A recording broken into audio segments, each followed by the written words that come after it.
Bem-vindos a mais um vídeo do iNerd. Hoje vamos falar sobre insuficiência cardíaca. O que é insuficiência cardíaca? É uma síndrome, um conjunto de sinais e sintomas, em que há deficiência estrutural ou funcional do coração, e este não consegue responder às necessidades metabólicas do corpo, ou, se o faz, é à custa de pressões cardíacas elevadas. O débito cardíaco é definido por várias variáveis. A contratilidade é uma propriedade do músculo cardíaco responsável pela força de contração. A pré-carga corresponde à quantidade de estiramento muscular no final da diástole, mesmo antes da contração. É diretamente proporcional ao volume telediastólico. A pós-carga reflete a resistência que o ventrículo deverá ultrapassar de modo a esvaziar o seu conteúdo. A contractilidade e pré-carga influenciam positivamente o débito cardíaco, enquanto que o aumento da pós-carga diminui este débito. A insuficiência cardíaca pode ter várias etiologias. Há 4 principais causas. A mais importante é a cardiopatia isquémica, que irá diminuir a contractilidade do miocárdio.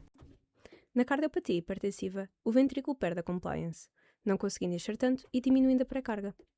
A cardiopatia valvular poderá, por um lado, aumentar a pós-carga, como no caso da estenose aórtica, ou a pré-carga, como na regurgitação mitral. Por último, as miocardiopatias diminuem a contractilidade, entre outros fatores. Ora, estes tipos de alterações podem ter repercussões naquilo que chamamos de fração de ejeção. A fração de ejeção corresponde à percentagem do volume de sangue que preenche o ventrículo na diástole, que de facto é bombeado. Quando há menos contractilidade do miocárdio e quando aumenta a pós-carga, o coração não consegue bombear o suficiente durante a sístole, pelo que temos uma disfunção sistólica. Aqui, a fração de ejeção diminui, pois o coração não consegue bombear tanto sangue, havendo o esvaziamento incompleto do ventrículo. Temos então uma insuficiência cardíaca com a fração de ejeção reduzida. Nesta situação, o sangue não é bombeado, acumula-se no ventrículo, podendo mesmo levar a um aumento da pressão no átrio esquerdo e depois nos pulmões, se a insuficiência cardíaca for à esquerda. Já quando a disfunção ocorre na diástole e não na sístole, o problema não é a diminuição da fração de ejeção, mas sim o facto do ventrículo não conseguir encher o suficiente durante a diástole. Temos então uma insuficiência cardíaca com fração de ejeção preservada. Nesta situação, também pode haver acumulação de sangue e, portanto, aumento de pressão a montante do ventrículo, ou seja, no átrio esquerdo e pulmões. Então, mas ao haver esta diminuição da fração de ejeção, haverá uma tentativa de compensação, que se poderá fazer de diferentes modos. Pela lei de Frank-Starling, se o volume de ejeção está diminuído, o ventrículo ficará com mais sangue do que o suposto durante a diástole. Os miócitos ficarão mais esticados e, pela lei de Frank-Starling, levarão um maior volume de ejeção na contração subsequente. Há alterações neurohormonais. O sistema nervoso simpático e o sistema renina-angiotensina-aldosterona levam à vasoconstrição arteriolar, que garante a manutenção da perfusão orgânica. Porém, de forma crónica, esta aumenta a pós-carga e o ventrículo, que já está a falhar, não consegue responder e diminui o output cardíaco. O SNA aumenta também a frequência cardíaca e a contractilidade, que inicialmente compensa e aumenta o débito cardíaco, mas aumenta a demanda metabólica do miocárdio. O sistema renina-angiotensina-aldosterona e o aumento da ADH levam à retenção de água e sódio, aumentando o volume intravascular, logo a pré-carga ventricular e levando ao aumento do débito cardíaco pela lei de Frank-Starling. Por outro lado, o aumento do retorno venoso ao coração piora a ingurgitação da vasculatura pulmonar, levando à congestão pulmonar e ao edema periférico. Hipertrofia ventricular e remodeling. O ventrículo tem capacidade de se adaptar. Quando há um aumento de pressão crónico, como na hipertensão ou a estenose aórtica, haverá a adição de sarcómeros em paralelo. E o miocárdio ficará mais espesso e hipercontrátil. Esta poderá parecer uma boa adaptação, mas cronicamente leva à diminuição do enchimento ventricular. Por outro lado, quando há um aumento de volume, como na regurgitação aórtica ou mitral, há a adição de sarcómeros em série. O raio do ventrículo aumenta, o que leva ao aumento da pós-carga pela relação de Laplace. Estes fenómenos que vos temos vindo a falar ocorrem predominantemente do lado esquerdo do coração. Porém, podem afetar o lado direito. Os mecanismos são semelhantes.